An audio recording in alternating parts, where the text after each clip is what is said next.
یہ خدا کے دین کو پہچاننے والا ہے، اور یہ وہ بندہ ہے کہ جس کے ساتھ اللہ نے خیر کا ارادہ کیا ہوا ہے۔ حدیث مبارک میں ہے من یرد اللہ بہ خیرا یفقہہ فی الدین، کہ جس کے ساتھ اللہ تعالیٰ بھلائی کا ارادہ کرتا ہے، اللہ چاہتا ہے کہ میں اس بندے کے ساتھ بھلائی کروں، اللہ تعالیٰ اسے دین کا علم عطا فرماتا ہے۔ تو جو علم والے ہیں ان کا شرف یہ، تو جن کے ساتھ خدا نے خیر کا ارادہ فرمایا اور جن کے ساتھ خدا نے بھلائی کا ارادہ فرمایا ہے، تو ان کی شان یہ ہے کہ ان کے لیے آسمان و زمین کی مخلوق حتیٰ کہ سمندر کی مچھلیاں بھی مغفرت کی دعا مانگتی۔ تو یہ عالم کی فضیلت۔ اس کے بعد اگلے الفاظ فرمایا وَإِنَّ فَضْلَ الْعَالِمِ عَلَى الْعَابِدِ كَفَضْلِ الْقَمَرِ لَيْلَةَ الْبَدْرِ عَلَى سَائِرِ الْكَوَاكِبِ۔ فرمایا بے شک عالم کی فضیلت عبادت کرنے والے کے مقابلے میں، عالم کی فضیلت عبادت کرنے والے کے مقابلے میں ایسی ہے جیسی 14ویں رات کے چاند کی فضیلت تمام ستاروں کے مقابلے میں۔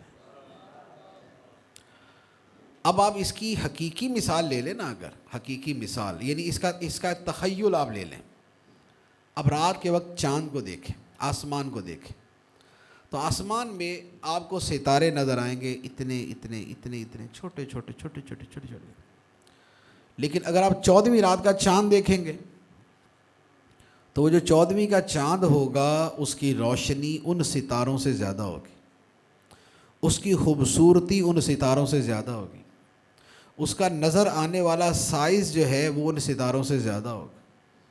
آسمان کی جو زینت اور رونق ہے وہ چاند کی زیادہ ہوگی، ستاروں کی کم ہوگی۔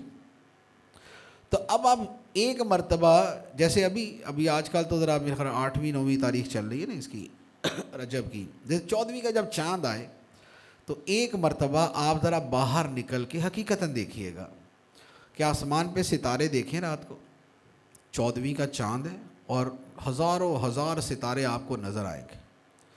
اب سب کو دیکھ کے یہ ایک مرتبہ تصور کریں کہ جتنے ہی ستارے ہیں یہ عبادت کرنے والے ہیں،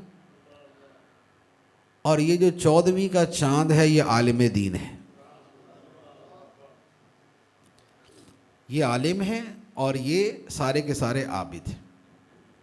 اور اب آپ آپس میں ان کا تقابل کر کے دیکھ لیں، یعنی یہ تو کھلی آنکھوں سے بچے بھی کر سکتے کہ دیکھ کے کر دیں گے کہ بھئی یہ تو عالم ہے اور یہ جو ہے یہ عبادت کرنے والے۔ تو عبادت کرنے والے مشقت زیادہ کرتے ہیں۔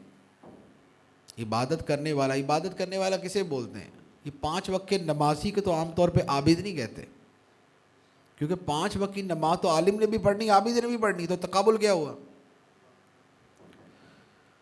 عابد اسے کہتے ہیں جس کا اکثر وقت عبادت میں گزرتا ہے، عابد اسے کہتے ہیں ساری رات جا کے عبادت کرے یا آدھی رات جا کے عبادت کرے یا بڑا پکا تہجد گزار ہو، اشراق، چاشت، اوابین، صلاۃ التوبہ، ذکر، اذکار، تسبیح، تلاوت، یہ سب کچھ کرنے والا ہو، یہ عابد۔ اس کے مقابلے میں عالم کیا ہے کہ عالم جو ہے فرائض ادا کرتا ہے، تلاوت بھی کچھ کرتا ہے، کچھ ذکر اذکار کرتا ہے، کچھ درود پاک پڑھتا ہے، لیکن کتنا کہ عابد اگر 100 رکعت پڑھتا ہے تو عالم 2-4 رکعت پڑھتا ہے۔ عابد اگر روزانہ 10 پارے پڑھتا ہے تو عالم جو ہے وہ 4-5 رکوع روزانہ اپنا معمول بنا لیتا ہے کہ 4-5 رکوع پڑھ لوں گا۔ عابد جو ہے روزانہ 5000 مرتبہ کلمہ طیبہ پڑھتا ہے، عالم کہتا ہے 300 مرتبہ پڑھ لیا کروں گا۔ عابد روزانہ 3000 مرتبہ درود شریف پڑھتا ہے، عالم کہتا ہے 313 مرتبہ پڑھ لیا کروں گا۔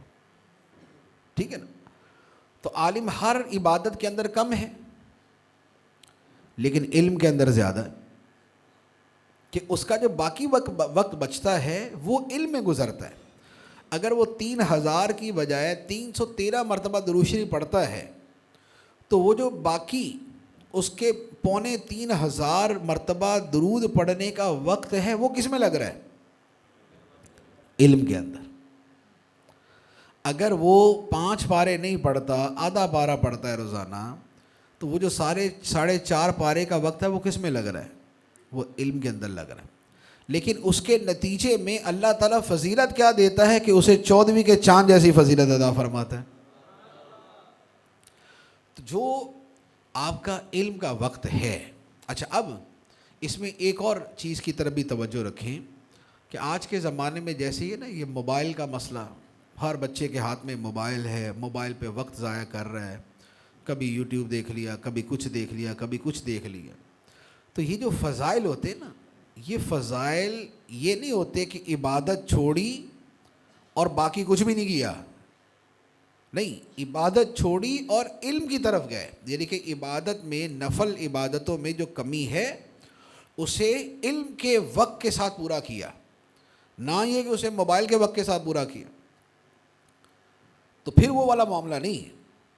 تو لہٰذا علم جو ہے، علم کو اتنی عظیم شے سمجھتے ہوئے کہ یہ ہمارے مرتبے، ہمارا مقام، ہماری شان یہ اللہ کی بارگاہ میں اتنا بڑھا دیں گے، تو اس اعتبار سے جو ہے وہ علم کو وقت دینا چاہیے. تو جب اتنی قیمتی شے ہمیں مل رہی ہے، تو اتنی قیمتی شے کے ہوتے ہوئے پھر جو ہے ایک آدمی کو یہ کہا جائے کہ بھئی یہ ایک طرف ڈھیر لگا ہوا ہے ہیرے کا، موتیوں کا، ڈائمنڈز کا، اور ایک طرف یہ سارے روڑے رکھے ہوئے ہیں، یہ بجری رکھی ہوئی ہے، آپ ان میں سے کون سا منتخب کریں گے؟ تو میرے خیال میں کوئی پاگل ہی ہوگا کہ جو ہیرے چھوڑ کے یہ بجری، سیم اور یہ جو روڑے ہیں اس کو اٹھانا شروع کر دے. تو یہ جو ہمارے یہ جو موبائل کی مصروفیت یا فضولیات کی مصروفیت یا اس طرح کے جو کام ہے نا، یہ سارے کے سارے یہ بجری ہے. اور وہ جو علم کا وقت ہے وہ ہیرے، جواہرات اور موتی. تو اب جو بندہ روڑے ہی جمع کرتا رہے گا نا تو وہ آگے جا کے بھی روڑوں کا مالک ہوگا، موتیوں کا مالک نہیں ہوگا. کیونکہ جس نے موتی جمع کیے تھے وہی موتیوں کا مالک ہو. تو جس کا جیسا وقت گزرتا ہے وہ ویسا ہی بنتا ہے. ایک ہی کلاس کے اندر، ایک ہی درجے میں پڑھنے والے طلباء، ان میں کتنا فرق ہوتا ہے. ایک پڑھتے پڑھتے پڑھتے پڑھتے پہلے استاد بنتا ہے، پھر استاذ الفقہ بنتا ہے، پھر استاذ الحدیث بنتا ہے، پھر شیخ الحدیث بن جاتا ہے. دوسرے والا جو ہے وہ پڑھ کے بعد میں جو ہے وہ بیچارہ دیکھ رہا ہوتا ہے کہ میں کروں کیا. وجہ فرق کیا ہوتی؟ وجہ فرق صرف اور صرف ان کی محنت ہوتی.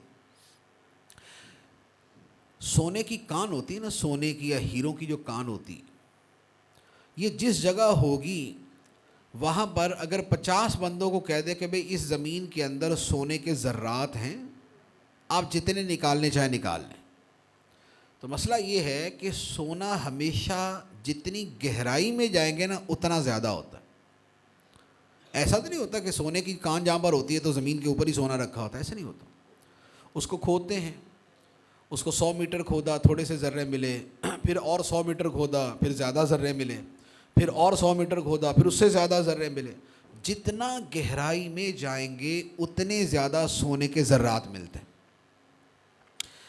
علم کا معاملہ بالکل اسی طرح ہے کہ جیسے سونے کی کان سے سونا نکالنے والا جتنی محنت کرے گا اتنا زیادہ سونا اس کو ملے گا،